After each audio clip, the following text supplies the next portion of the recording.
पतित उदाहरण नाम तुम्हारा, दीजे गुरुजी हमको सहारा। देखो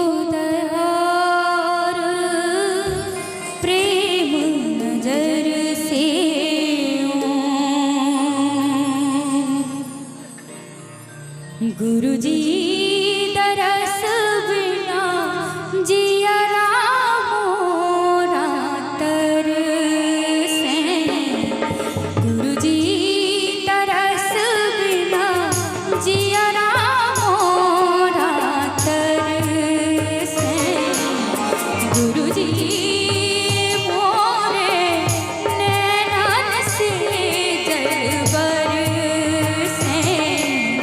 गुरुजी दरस बिना जिया मोरा तरसे।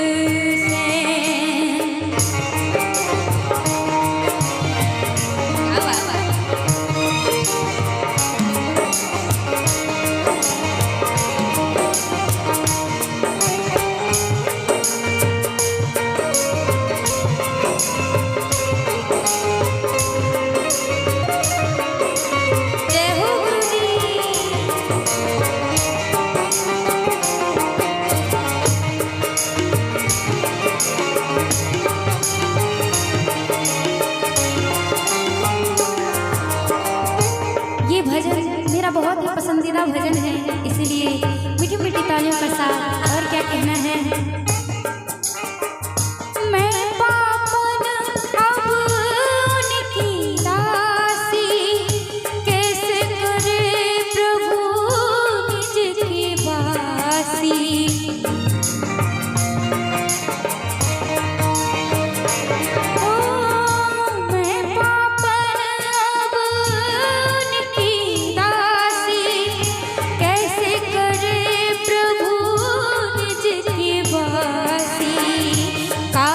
कपट है तेरे सरनाम,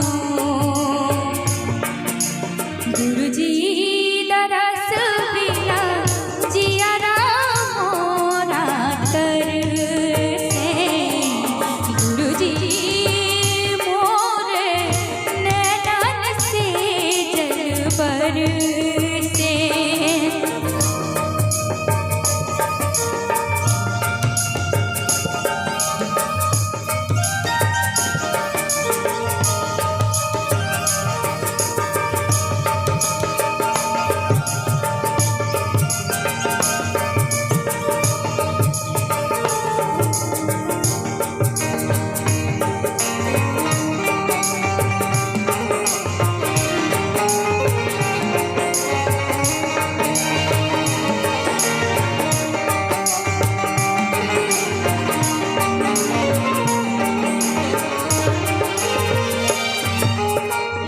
पतित उदाहरण नाम तुम्हारा, दीजे गुरुजी हमको सहारा।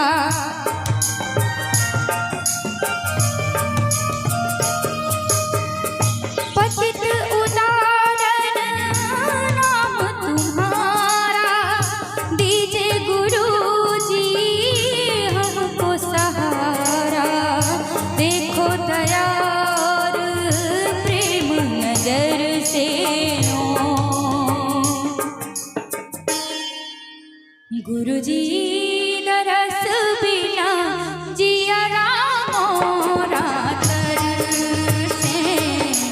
गुरुजी मोरे नैनन से जल बरसे। गुरुजी दरस बिना जिया मोरा तरसे। गुरुजी मोरे नैनन से जल बरसे। गुरुजी दरस बिना जिया मोरा तरसे। गुरुजी मोरे